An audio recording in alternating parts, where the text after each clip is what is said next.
I first began being really interested in space and time and the universe when I lived in Iceland for nearly a year.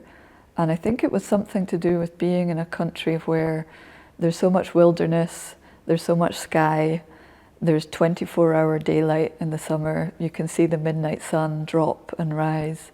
You have these melting glaciers and polar landscapes and all the seasons in one day. And that's the first time I really opened my eyes to the sky and to the night and to the deep space.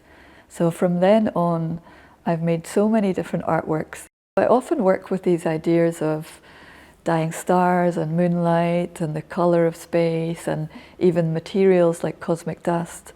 So I think my fascination with space and deep time is often about a connection between how we relate to this enormous, expansive universe that's our home. We're made of the same stuff as the rest of the universe, and for me that always gives me a feeling of like rootedness as well as awe and wonder about where we are in the place in the scheme of things.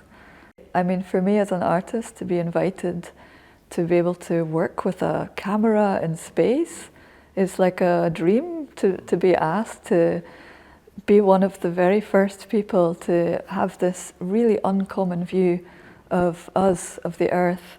And so I've been able to really wander in my imagination and dream about what I would like to do and what I would like to see. And I think what struck me so much was this feeling of being able to see all of it at once and being able to try to understand the deep ephemeral nature of the Earth and how everything is constantly in transformation. I really loved the idea of being able to look from above and take in the whole polar north from afar and witness it both in change and in flux. My idea was not only to take the photo of the Arctic, but to capture the light from the glaciers and to use the light to make the photographs.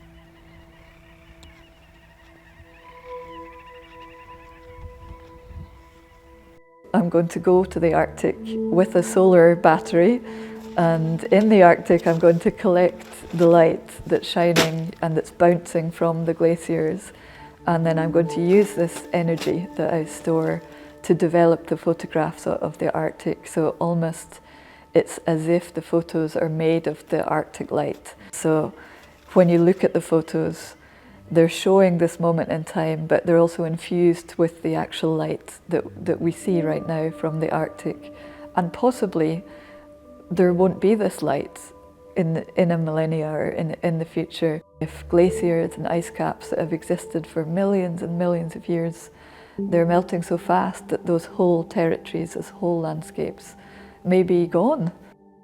I've been imaging the North Pole and Svalbard and the Canadian Arctic and all around the polar north to take photos of this very fragile looking icy landscape with the clouds floating and the sea underneath. So I wanted to bring those two things together, the images of the poles, the images of the ice, and then making it with this special light that's almost like inhuman light, or it's like it's the sun reflected, of course, but it's the sun reflected on ice.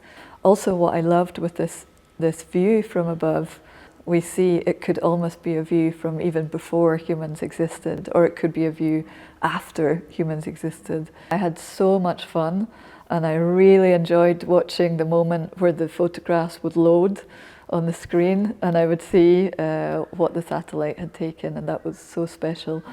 The images always surprised me. For me, it's been an incredible experience just to to almost like have a whole new vision of our relationship to Earth, and I've never had such an experience to be able to imagine this oneness of everything. It's like I've worked with deep space and the Earth, but this is the first time that they've come together like that, where I've been able to both be in space and working with the Earth and the ice and the polar regions at the same time. So it's been the first time that I can bridge the two together.